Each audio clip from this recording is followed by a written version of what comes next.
धोना था मन भूल गया तू, धोता रहा तन मल मल के, घर का ईश्वर भूल गया तू, तीरथ करता चल चल के, धोना था मन भूल गया तू, धोता रहा तन मल मल के। किसी व्यक्ति को लगता है कि केवल किसी नदी में स्नान कर लेने मात्र से हमारे जीवन का पाप धुल जाएगा, हमारे जीवन का अवगुण खत्म हो जाएगा, तो गलत सोचता है। क्योंकि गंगा जी में एक दिन डुबकी लगाने से हम अपना पाप खत्म होना मानते हैं। एक सवाल मैं आपसे करता हूं, महाभारत तो जानते हैं ना? महाभारत का नाम सुने हैं? तो महाभारत के कुछ विशिष्ट पात्रों का भी नाम जानते? भीम, अर्जुन, नकुल, सहदेव का नाम सुने हैं, दुर्योधन का नाम सुने हैं। अच्छा, उसी महाभारत में भीष्म पितामह का नाम सुने कि नहीं सुने? लोगों से पूछ रहा हूं, जान रहे हैं ना भीष्म पितामह का नाम? भीष्म पितामह कौन थे? गंगा पुत्र, माने गंगा जी का पुत्र। पुत्र माने क्या होता है बिहार की भाषा में? बेटा। तब तो जान ही रहे हैं, पुत्र का मतलब बेटा। तो यदि उसको महाभारत में गंगा पुत्र कहा जाता है तो इसका मतलब है कि गंगा जी का कौन हुआ? बेटा हुआ ना वो। तो क्या गंगा जी अपने उस बेटे का, भीष्म पितामह का पाप धो दिया था? हाँ या ना बोलिए। आए, पाप धुला गया था उसका? यदि पाप धुला जाता तो महाभारत के मैदान में वो तीर पर झूला क्यों झूलता? वो कहा जाता है कि महाभारत के मैदान में जब भीष्म पितामह तीर के सैया पर लेटे हुए थे तो उस समय में कृष्ण जी गए, और कृष्ण जी जैसे ही सामने में खड़े हुए तो भीष्म पितामह ने पहला सवाल यही किया कि जहां तक मैं जानता हूं जीवन भर मैंने कोई पाप नहीं किया, कोई अपराध नहीं किया, कोई गलती नहीं की, किसी को सताया नहीं, किसी को बेवजह का तकलीफ नहीं दिया, फिर भी हे प्रभु आप ही कहते हैं कि इस संसार में व्यक्ति को कर्म के विधान के अनुसार कर्म का फल मिलता है।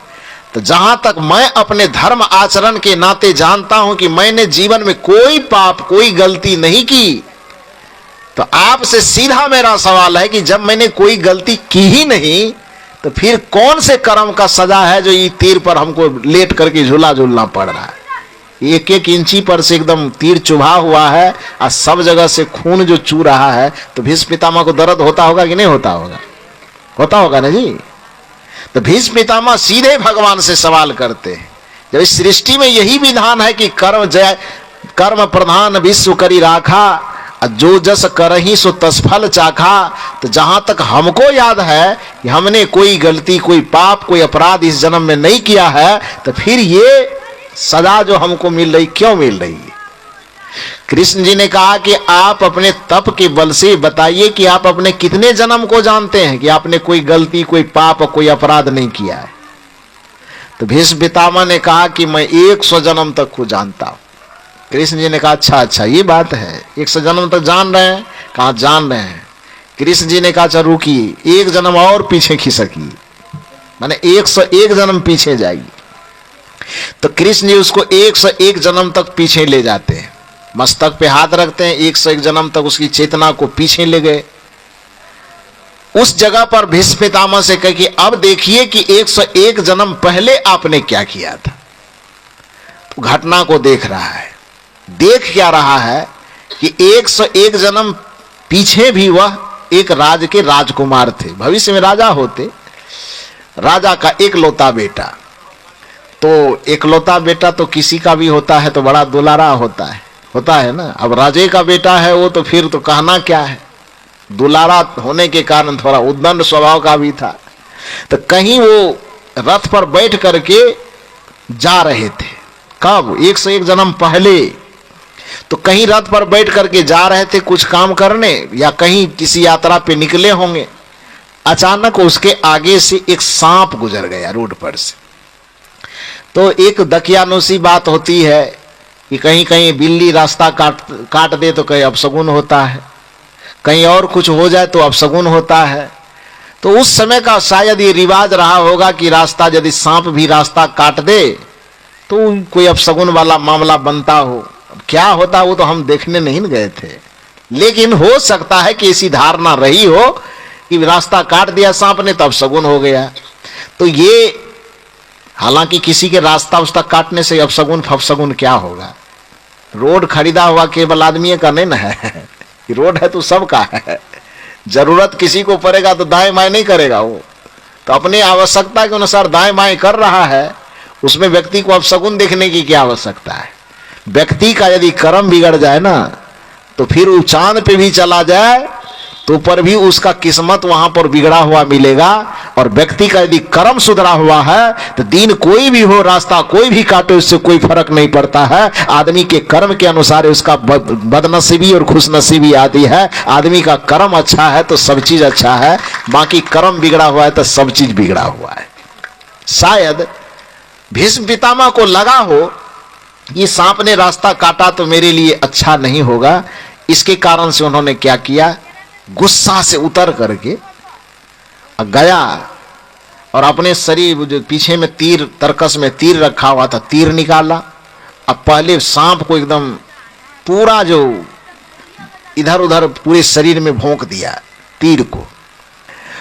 जब पूरे शरीर में तीर भोंका चला गया उसके बाद अधमरा हो गया वो।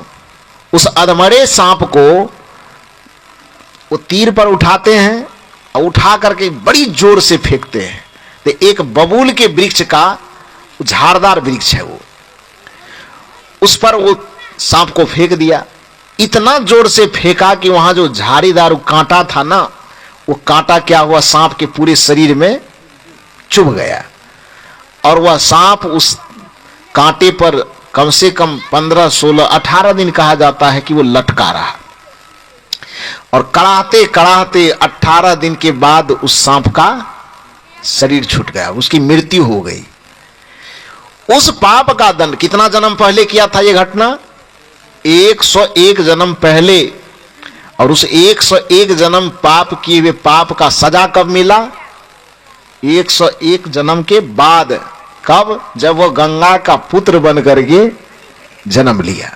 सवाल यह होता है कि जिस गंगा में एक बार डुबकी लगाने से आप ये मन में भ्रम पालते हैं कि हम गंगा जी में डुबकी लगाए और पाप से हम मुक्त हो गए, उसी गंगा जी का पुत्र भीष्म पितामह जो 101 जन्म पहले जो पाप किया था, उस गंगा के कोख से जन्म लेने के बावजूद भी, उसी गंगा के शरण में उसके जीवन यापन होने के बावजूद भी, गंगा जी के वह पुत्र होने के बावजूद भी, क्या गंगा जी ने उसके पिछले 101 जन्म के पाप को धो पाया?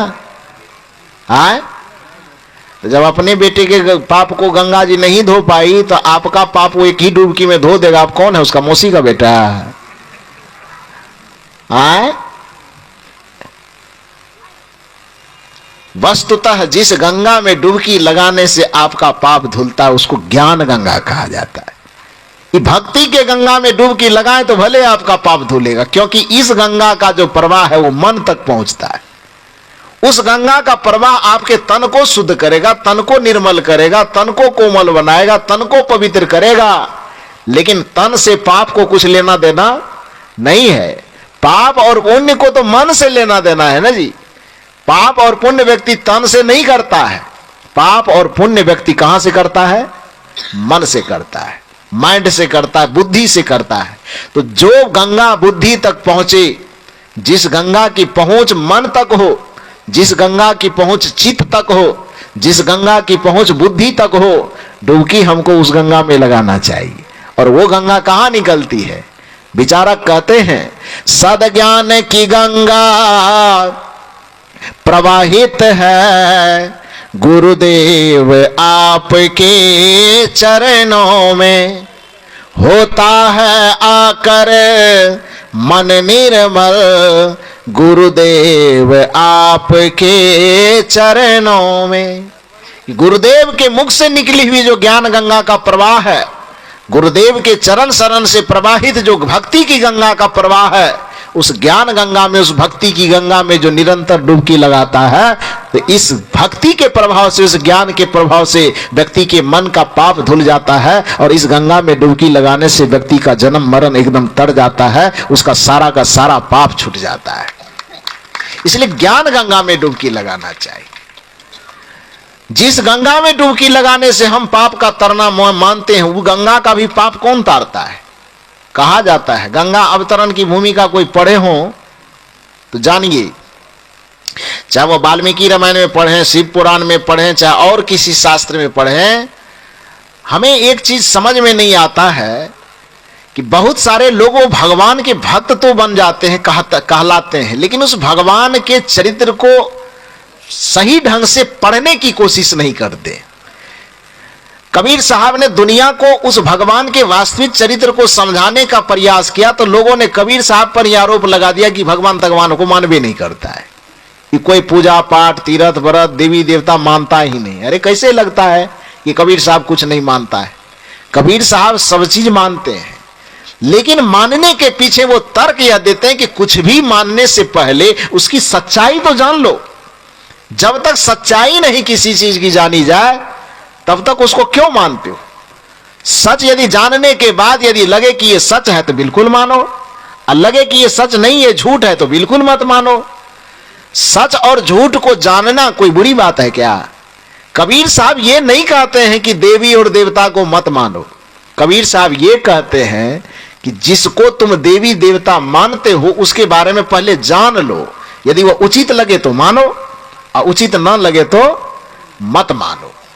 पूजा करना बुरा नहीं है, लेकिन पूजा करने से पहले यह तो जान लो कि पूजा किस तरीके से करना चाहिए, और यदि वह तरीका समझ में आ जाए, उचित समझ में आ रहा है तो करो, और उचित समझ में नहीं आ रहा है तो मत करो। दुनिया में कुछ भी मानने से पहले उसको जानना आवश्यक है। यह कबीर साहब का दृष्टिकोण है। कबीर साहब ने यह नहीं कहा कि आप तीर्थ मत करो, व्रत मत करो, गंगा मत नहाओ। गंगा नहाओ जरूरत पड़े तो, समझ में आता है तो, लेकिन पाप कटाने के ख्याल से गंगा में मत स्नान करो, क्योंकि पाप वहां पर कटेगा नहीं। क्योंकि तुम्हें पता होना चाहिए कि गंगा का भी गंगा, ये सत्संग की गंगा है, इसको खुद गंगा जी ने प्रमाणित किया है। आप